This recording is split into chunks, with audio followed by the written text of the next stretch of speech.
प्रभु यीशु मसीह के पवित्र नाम में आप सबको जय मसीह की।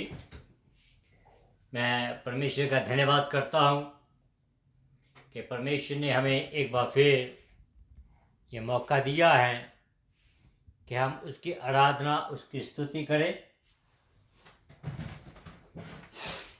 और आज मेरे साथ मेरी बेटी है और हम दुआ के साथ इस प्रोग्राम को शुरू करेंगे। और मैं आपसे निवेदन करता हूं कि आप प्लीज़ हमारे साथ बने रहिएगा। इस प्रोग्राम को लाइक करें और इस प्रोग्राम को आप शेयर करें, कमेंट करें। अगर कोई प्रार्थना का विषय है तो आप प्रार्थना का विषय भी हमें भेज सकते हैं। तो आइए हम प्रार्थना में जाएं। पहले मैं हाफिज से कहूँगा कि आप ही दुआ करें, उसके बाद फिर मैं करूँगा। हाफिज प्रे। पापा थे, मामा थे, अभी थे, आफी थे, स्टोर थे, चर्च फैमिली थे। आमीन आमीन आमीन। प्रभु जी तेरा धन्यवाद करता हूँ मैं इस आज के सुंदर अवसर के लिए जो तूने हमें दिया है कि हम तेरी आराधना, तेरी स्तुति, तेरी प्रशंसा करें। मैं तेरा धन्यवाद करता हूँ कि तूने मुझे ये बच्चे दिए हैं कि ये बच्चे भी तेरी आराधना, तेरी स्तुति, तेरी प्रशंसा करते हैं। एक बाप और एक माँ और एक पेरेंट से और क्या चाहिए कि जब उसके बच्चे जो है वो खुदा में चलें। तो प्रभु जी मैं विनती करता हूँ कि इनको अब से लेकर इनके रेस्ट ऑफ लाइफ में आप इनके ऊपर अपना हाथ बनाए रखें। और प्रभु जी आज का जो वचन है उन्हें दीजिए कि हमारे सबनों के लिए 30 नहीं 60 नहीं बल्कि 100 गुना फल लेने वाला हो।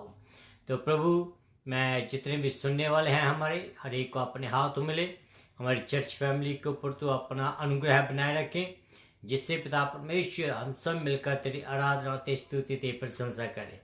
तो भला परमेश्वर है, स्तुति के योग्य परमेश्वर है। प्रार्थना को सुना इसलिए धन्यवाद करता हूँ। आमीन आमीन। तो आइए हम इस गाने को सुने, बहुत प्यारा गाना है। तो फिर हम आगे बढ़ेंगे।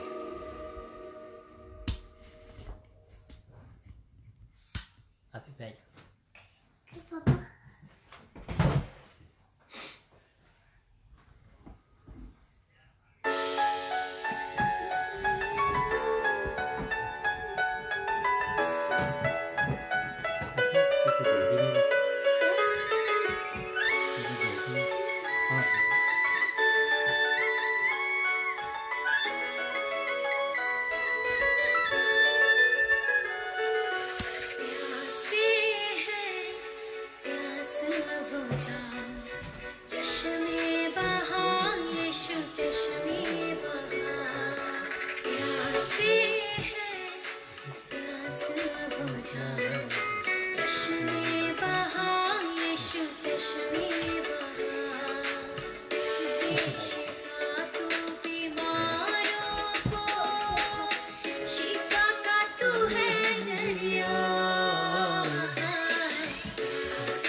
चश्मे बहार।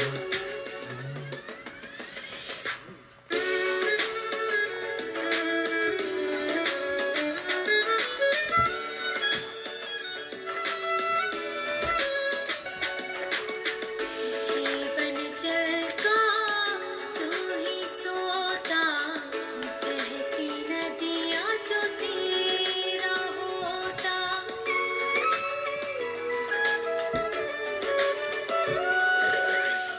जीवन जल का तू है सोता, बहती नदियाँ जो तेरा होता। बहने दे मुझ में मसा,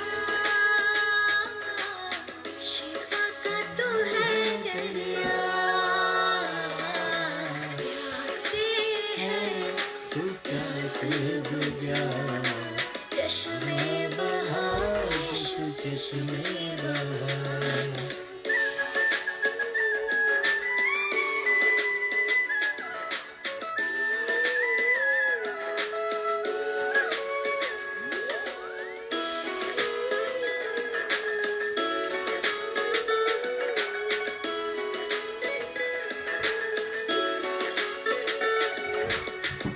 जख्मों को यीशु ही है भरता, सब रोगों से चंगा करता।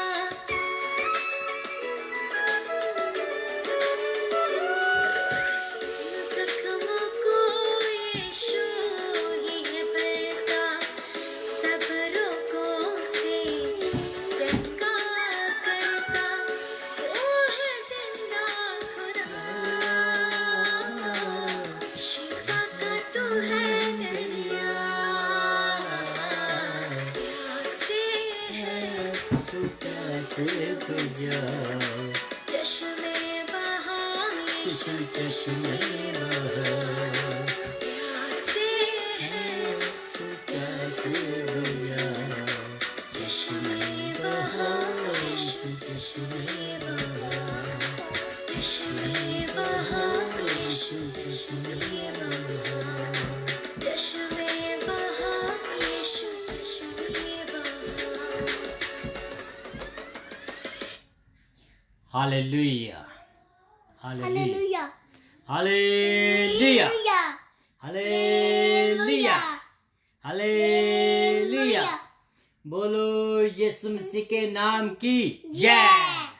जो जिंदा आसमान पर है, जो जल देने वाला है। सारे के जेमसी की, जेमसी, सारे जेमसी की, सैनु जेमसी की। के सारे खुदा बरकत दे। सारे खुदा बरकत दे। Hallelujah hallelujah, hallelujah. ओके, परमेश्वर का धन्यवाद हो कि परमेश्वर अपने लोगों से बातचीत करता है। तो आइए हम आज के वचन की ओर बढ़े। आज का जो वचन है वो हमें इफिसियों की किताब उसका 4 अध्याय उसकी 25 से लेकर 32 तक मिलता है। आइए इस वचन को मैं आपके सामने पढ़ता हूँ। इसमें लिखा है, इस कारण झूठ बोलना छोड़कर हर एक अपने पड़ोसी से सच बोलें, क्योंकि हम आपस में एक दूसरे के अंग हैं। क्रोध तो करो पर पाप मत करो। सूर्य अस्त होने तक तुम्हारा क्रोध ना रहे, और ना शैतान को अवसर दो। चोरी करने वाला फिर चोरी ना करे, वरन भले काम करने में अपने हाथों से परिश्रम करे, इसलिए कि जिससे प्रयोजन हो उसे देने को उसके पास कुछ हो। कोई गंदी बात तुम्हारे मुंह से ना निकले, पर आवश्यकता के अनुसार वही निकले जो उन्नति के लिए उत्तम हो, ताकि उससे सुनने वाले पर अनुग्रह हो। परमेश्वर के पवित्र आत्मा को शोकत मत करो, जिससे तुम पर छुटकारे के दिन के लिए शाप दी गई है। सब प्रकार की कुड़कुड़ाहट और क्रोध और क्रोध और कलंक और निंदा सब वैर भाव समेत तुमसे दूर किए जाएं। एक दूसरे पर कृपया और करुणामय हो, और जैसे परमेश्वर ने मसीह में तुम्हारे अपराध क्षमा किए, वैसे ही तुम भी एक दूसरे के अपराध क्षमा करो। खुदावंद अपने वचन के पढ़े और सुने जाने पर आशीष दे। आमीन।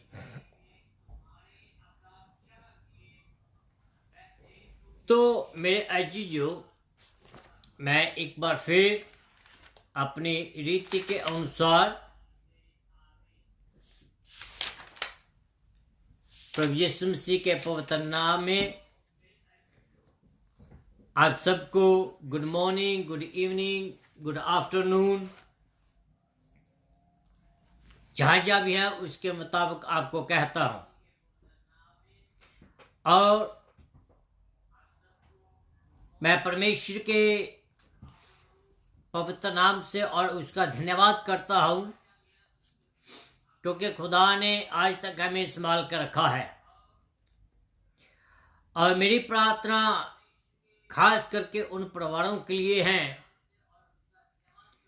जो परिवार अपने डियर्स वन को खो बैठे हैं और जिनके डियर्स वन खुदा की हजूरी में हैं।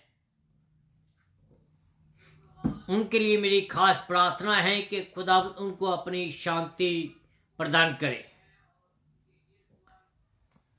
और उनको अपने हाथों में सुरक्षित रखें और अपनी महिमा के लिए उनको इस्तेमाल करें।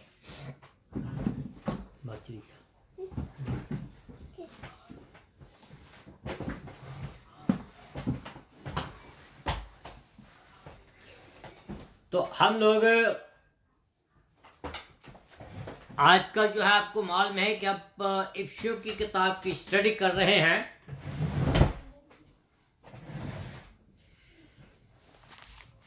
तो हिस्सा जो हमने आज पढ़ा है उसके बारे में हम विचार करेंगे, उसके बारे में हम थोड़ी बातचीत करेंगे कि परमेश्वर आज हमसे उसके मुताबिक क्या बातचीत करना चाहता है।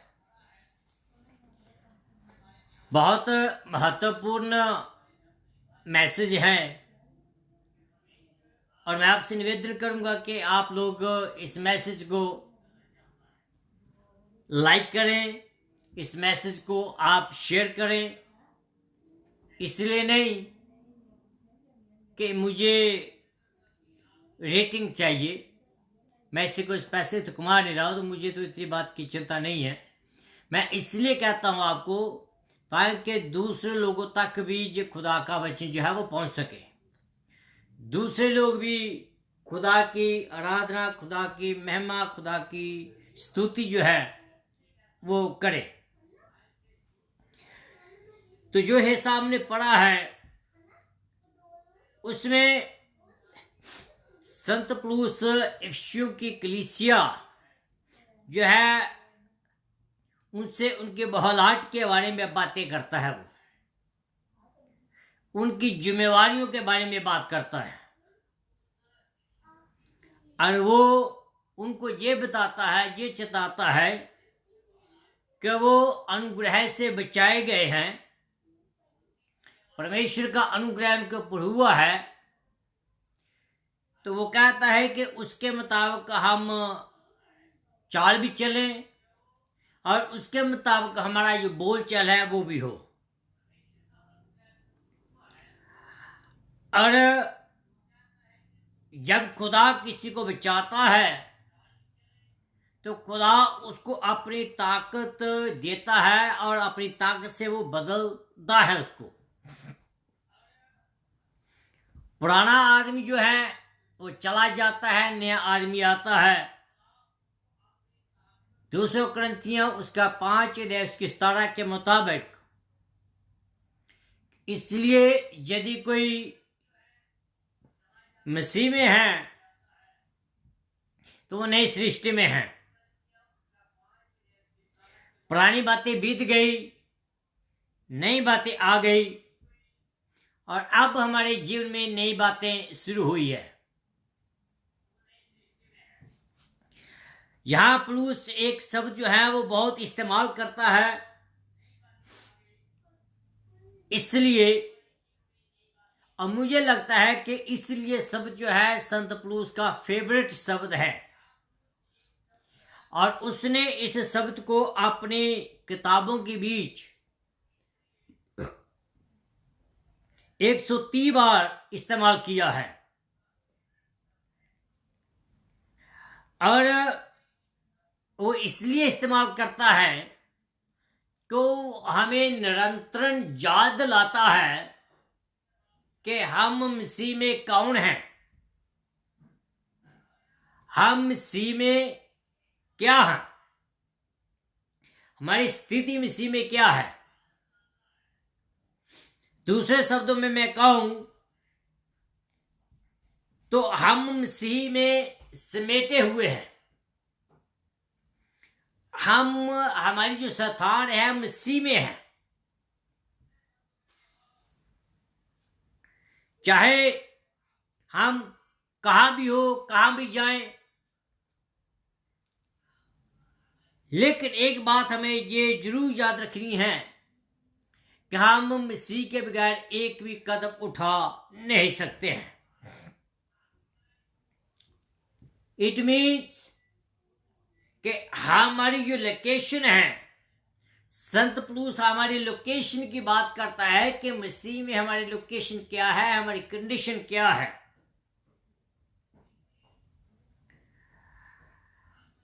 और जब हमें हमारी स्पिरिचुअल कंडीशन के बारे में पता चलता है तो हम इस बात को जानते हैं कि हम पूरी रीति से यीशु मसीह में सिक्योर हैं, सुरक्षित हैं।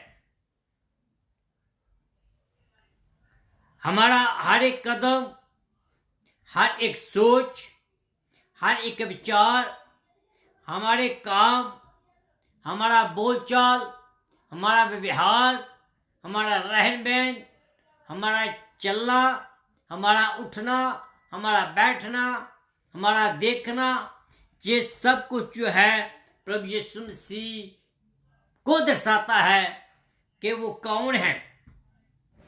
और इस बात को भी वो दर्शाता है कि हम मसीह में कौन हैं। 2 बातें बताता है,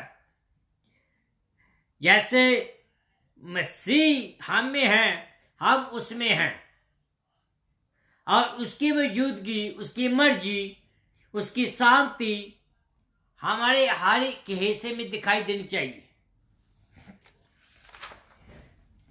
अगर हम ऐसा नहीं करते हैं तो हम कहीं ना कहीं से गिर जाते हैं और शैतान को हम अवसर देते हैं। साधारण शब्दों में मैं कहूं तो हम उसमें हैं और उसके जैसे रहे भी।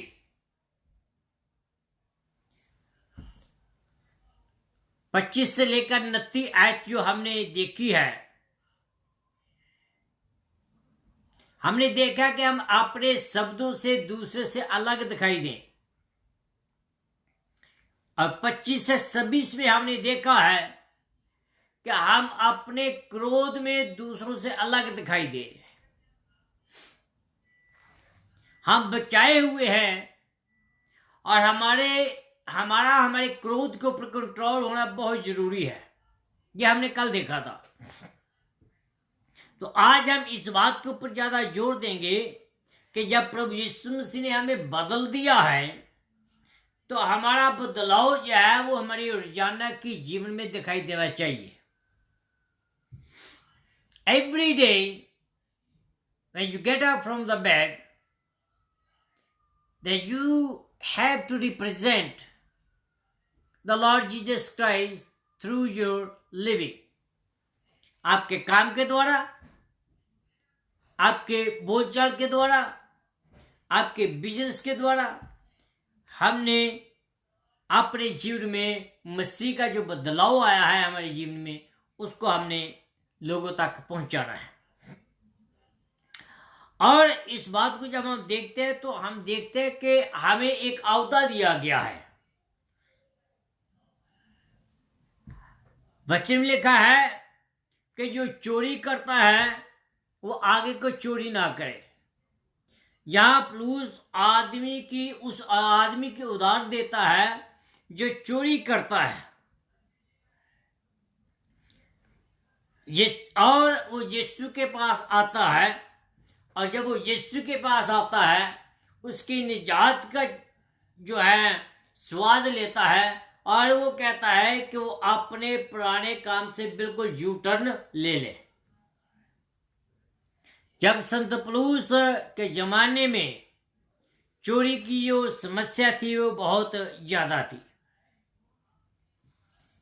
आज भी बहुत सारे लोग हैं, आज भी वो समस्या से हम जूझ रहे हैं।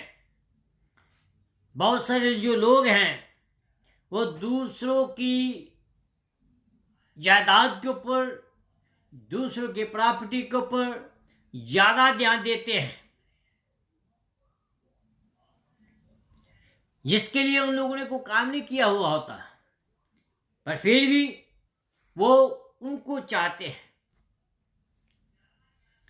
हर साल $160 बिलियन, $160 बिलियन की चोरी हर साल होती है। हम लोग इतने लेजी हो चुके हैं कि हम लोग काम नहीं करना चाहते, बल्कि हम अमीर बनना चाहते हैं। हम लोग अपने हाथों से परिश्रम नहीं करना चाहते, बल्कि हम रातों रात अमीर होना चाहते हैं। हम दूसरों के ऊपर ज्यादा निर्भर करते हैं, हम दूसरों के हाथों की ओर देखते हैं कि ये दूसरे हमारी मदद करें। आज के जमाने में चर्चिस में भी ऐसा होता है। मैं आपको इससे भी बढ़कर थोड़ी और बातें बताना चाहता हूं, जिनको हम बड़ी लाइटली लेते हैं, और जिनको हम इस लाइट लेते हैं कि हमारे दिमाग में वो बात आती भी नहीं है। जैसे कि एक बच्चा जब वो अपने बाप के या मां के पर्स से बिना बताए को पैसे लेता है, दैट आल्सो वो भी चोरी है। मामूली बात है कि हम कह देते हैं हमारा बच्चा ही है, इसके लिए कमाते हैं, फिर क्या हुआ।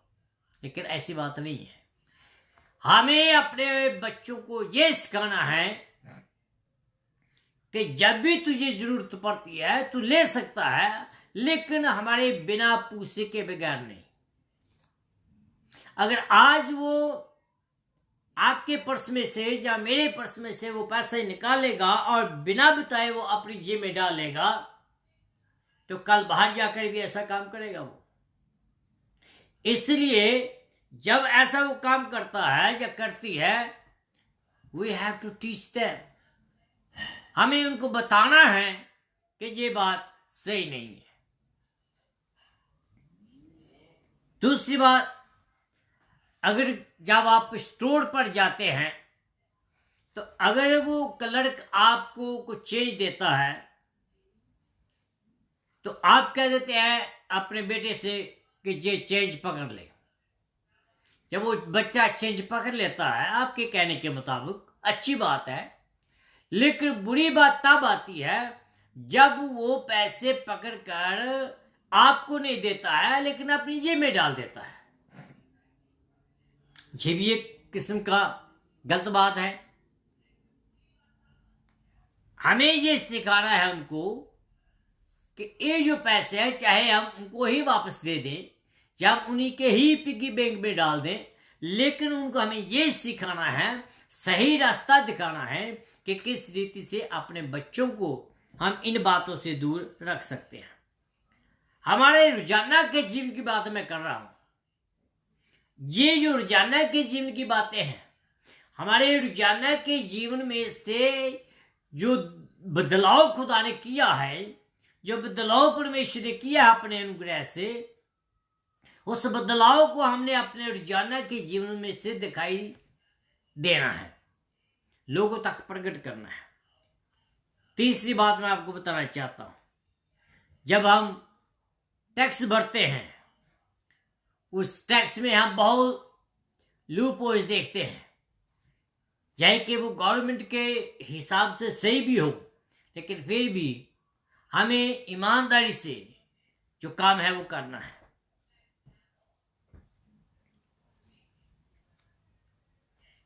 हमारे रोजाना के जीवन में हमारे सबन के पास एक एक दो दो तीन तीन चार चार गाड़ियां हैं, कोई ना कोई खराब होती रहती है, एक्सीडेंट होता रहता है, खुदा करे कि ना हो।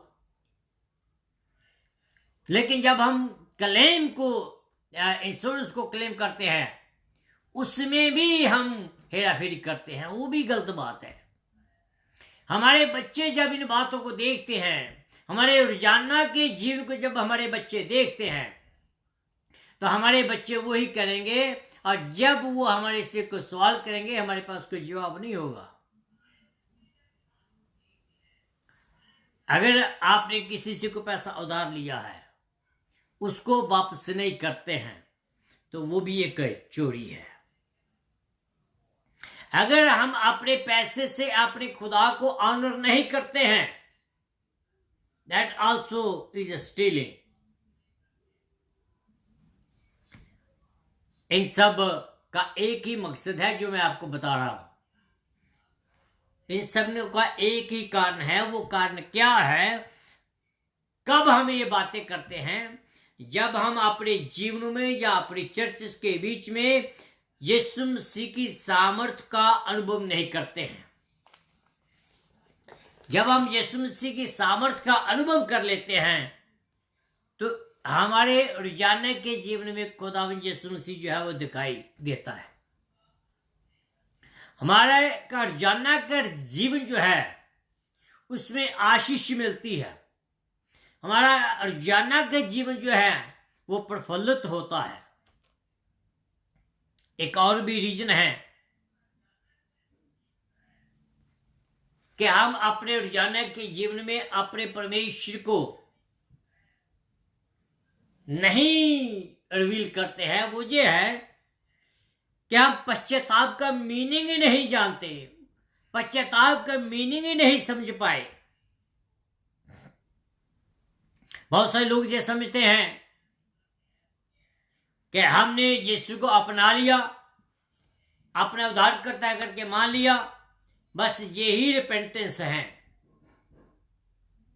इससे भी बढ़कर को बहुत सारी बातें हैं जिनको विश्वास नहीं करना है। पौलुस हमें ये कहता है कि हमें दूसरों से अलग दिखाई देना है। जो मैं बात कर रहा हूं, जो बातें मैं कर रहा हूं, शायद हो सकता है कि आप इनको ना करते हो। अच्छी बात है अगर नहीं करते हैं तो, पर हमारी जिंदगियों में और भी बहुत सारी ऐसी जगह हैं जिनके ऊपर हमने काम करना है। और भी बहुत सारी जगह हैं जिनके द्वारा हमने अपने परमेश्वर को महिमा देनी है। मत्ती की किताब उसका 16 अध्याय उसकी 24 आयत और 26 आयत के बीच में हमें दिखता है, कहता है कि जो मेरे पीछे होना चाहे वो अपने आप का इनकार करे और अपना क्रॉस उठाकर मेरे पीछे चले।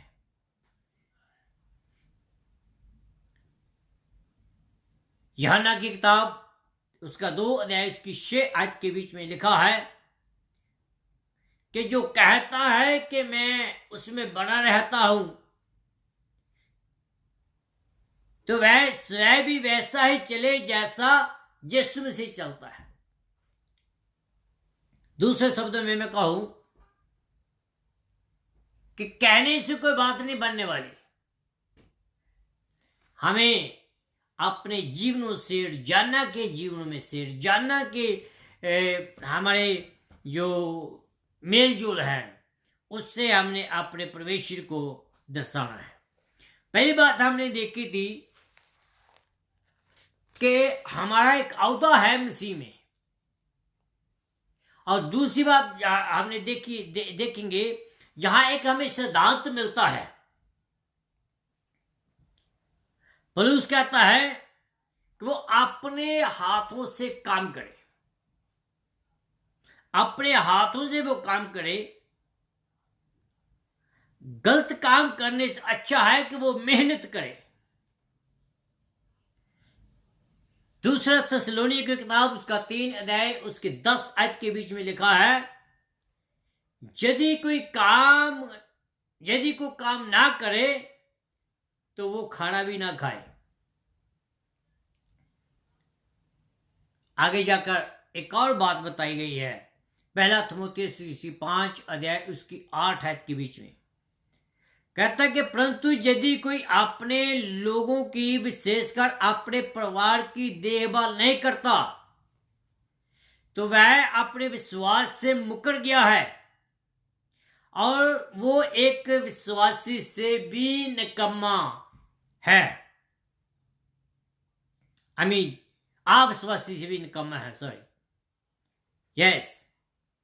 अगर कोई आदमी बीमार है, अगर कोई आदमी परेशान है, डिसेबल है, जो काम पर नहीं जा सकता है, हाँ, उनके लिए मदद करना वचन में लिखा है कि हमारे पास इतना होना चाहिए कि हम दूसरों की मदद कर सके।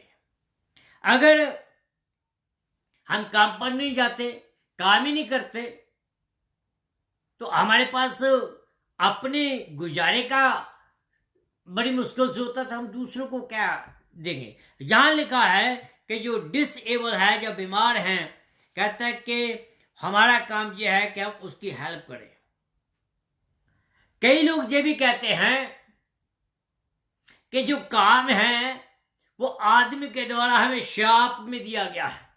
इट्स अ कर्स मेरे जीजू, इट्स नॉट अ कर्स। ये हमें असाइनमेंट दिया गया है खुदा की तरफ से, ये असाइनमेंट है। काम कर्स नहीं है बल्कि इट्स ए ब्लेसिंग। चाहे आप कैसा भी काम करें, ये जाने कि ये खुदा की ब्लेसिंग है, खुदा की ओर से एक तोहफा है। अपने काम के द्वारा हम खुदा की महिमा करें, आदमी को दिखाने वाले नहीं, बल्कि हम मसीह के दास के समान दिल से परमेश्वर की इच्छा को पूरा करें। मेरे अजीजों, नाउ वी वर्क हार्ड। हम लोग काफी मेहनत करते हैं, काफी हम लोग दिन रात मेहनत करते हैं। इसका ये मतलब नहीं है कि हम लोग खुदा की द्वारा कर्ज किए हुए हैं या खुदा ने हमें श्राप किया हुआ है। नहीं नहीं, खुदा का धन्यवाद करें कि आपके पास काम है। खुदा का धन्यवाद करें कि मेरे पास काम है। खुदा का धन्यवाद करें कि हमारे पास कुछ फालतू है कि हम दूसरों को दे सकते हैं।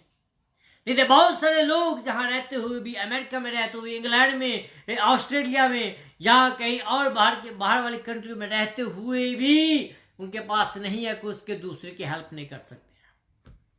परमेश्वर का धन्यवाद करें कि आपके पास है, आप दूसरे की मदद कर सकते हैं। मैंने आज का जो विषय है कि हम रोजाना के जीवन में परमेश्वर के जो महिमा करें। कल हमने देखा था कि हम अपने क्रोध के ऊपर कंट्रोल करके परमेश्वर की महिमा करें। आज हम देख रहे हैं कि हम अपने रोजाना के जीवन में के द्वारा मसीह की महिमा करें। क्यों? क्योंकि परमेश्वर ने हमें बदला है, तो उस बदलाव का जो नतीजा है वो मसीह चाहता है। अगर आप नतीजा नहीं देते हैं तो कुछ भी नहीं है। जब आप पूरा साल मेहनत करते हैं, स्टडी करते हैं, स्कूल की बात करता हूं, तो आप पेपर देते हैं, तो पेपर में आपका रिजल्ट ही नहीं आएगा तो आपको कैसा लगेगा?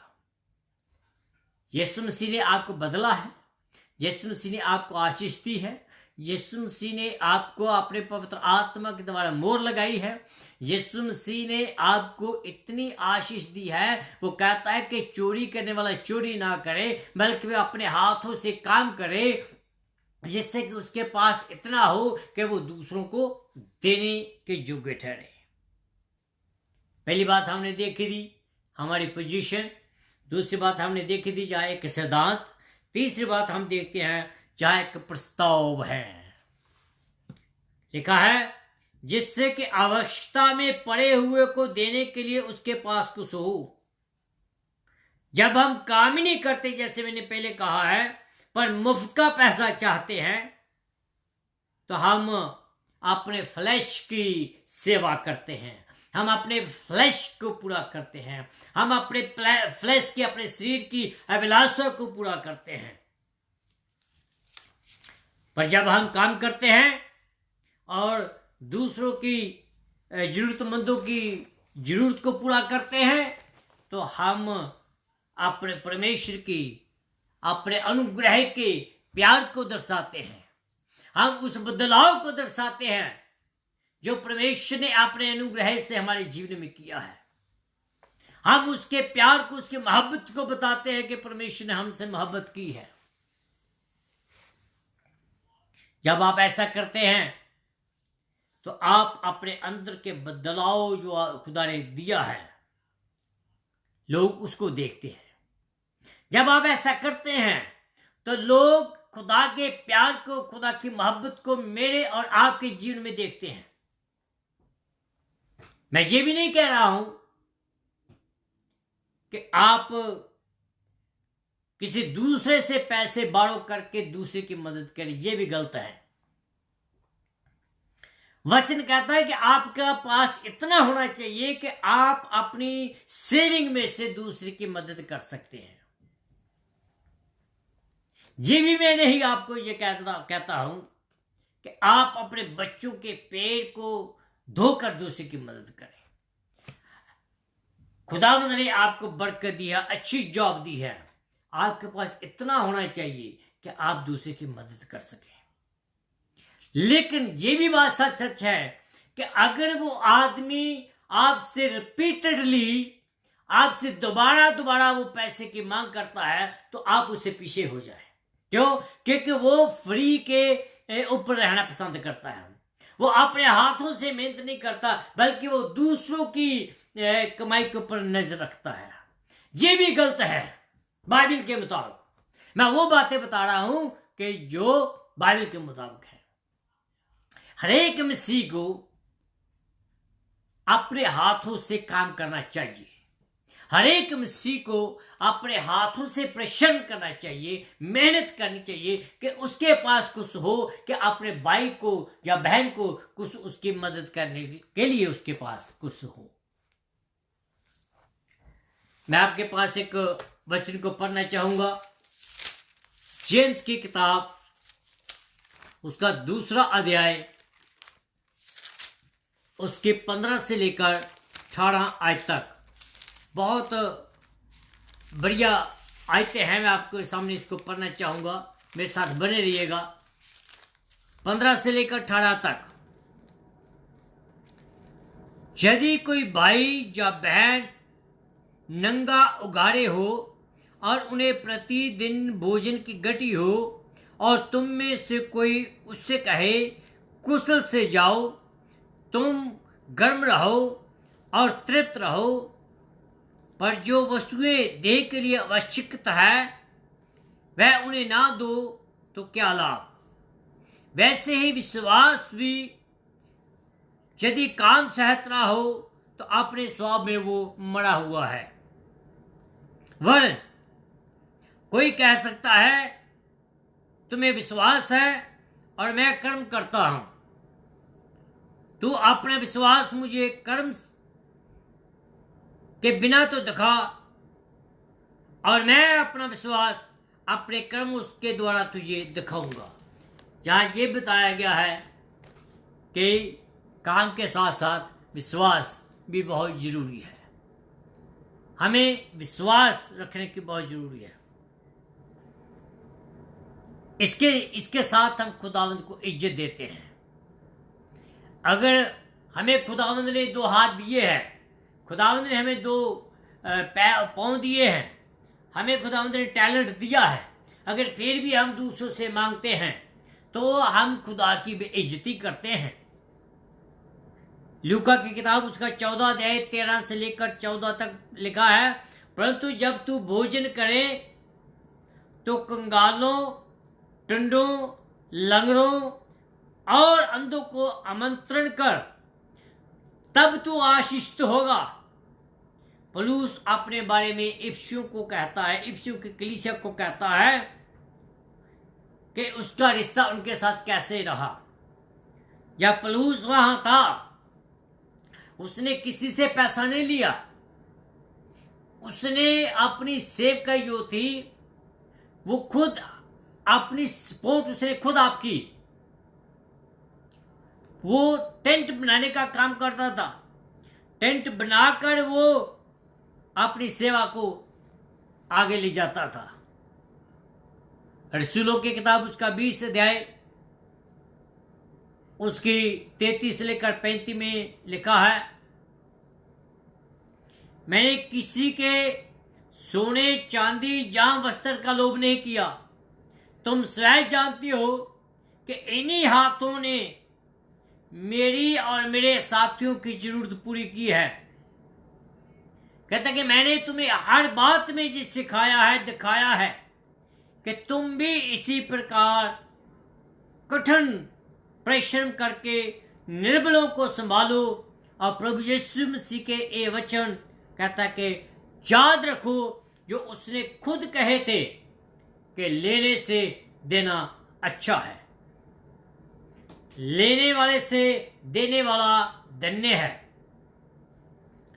वो बताता है कि मैसेडोनिया की कलीसिया जो थी वो कैसी थी, और वो ऐसा ही करती थी। उनके पास इतना था, चर्च में इतने पैसे थे उनके पास कि वो दूसरों की सेवा के लिए वो इस्तेमाल करते थे। जब हम खुदा के हुक्मों को मानते हैं तो हम अपने निजात का सबूत देते हैं कि खुदावंद ने हमें बचाया है, खुदावंद ने हमें संभाला है। जब हम सच में बचाए जाते हैं तो हमारे जीवन में प्रभु यीशु मसीह जो है वो दिखाई देना चाहिए। मुझे लगता है कि जो वचन आज हमने पढ़ा है इसके द्वारा आप सब लोगों ने बहुत सारी आशीष पाई होगी, और मैं खुदा से विनती करता हूं कि खुदा आपको बहुत तरह की आशीषें दें और आप खुदा से मदद मांगे। इन वचनों के द्वारा उससे उसकी इज्जत करें। खुदा से मदद मांगे कि खुदा आपको भी नई जिंदगी जीने का हक दे। आप भी अपने जीवन में, रोजाना के जीवन में, आपके बोलचाल में, आपके देखने में, आपके बैठने में, अपने रोजाना अपने सहकर्मियों के साथ किस रीति से व्यवहार करना है ये सिखाएं। खुदावंद आप सबको बरकत दे, और खुदावंद से मैं दुआ करता हूं कि खुदावंद आपके लिए कोई नए रास्ते खोले कि आपके पास इतना हो कि आप दूसरों को दे सके। इसी के साथ अगले हफ्ते सैटरडे संडे फिर हम मिलेंगे और फिर खुदावंद से बातचीत करेंगे कि खुदावंद हमारे रोजाना के जीवन में कैसे वो काम करना चाहता है। तब तक के लिए खुदावंद आपको बरकत दे। फिर अगले सैटरडे और संडे फिर मिलेंगे, लेकिन इसके बीच में वेडनेसडे 9 से लेकर 10 बजे के बीच मैं मेसी सन्स फाउंडेशन के माध्यम के द्वारा रेडियो के ऊपर बोलता हूँ, वहाँ भी लॉक करिएगा ताकि आप वहाँ भी आशीष पा सकें। खुदावंद आपको बरकत दे। आमीन।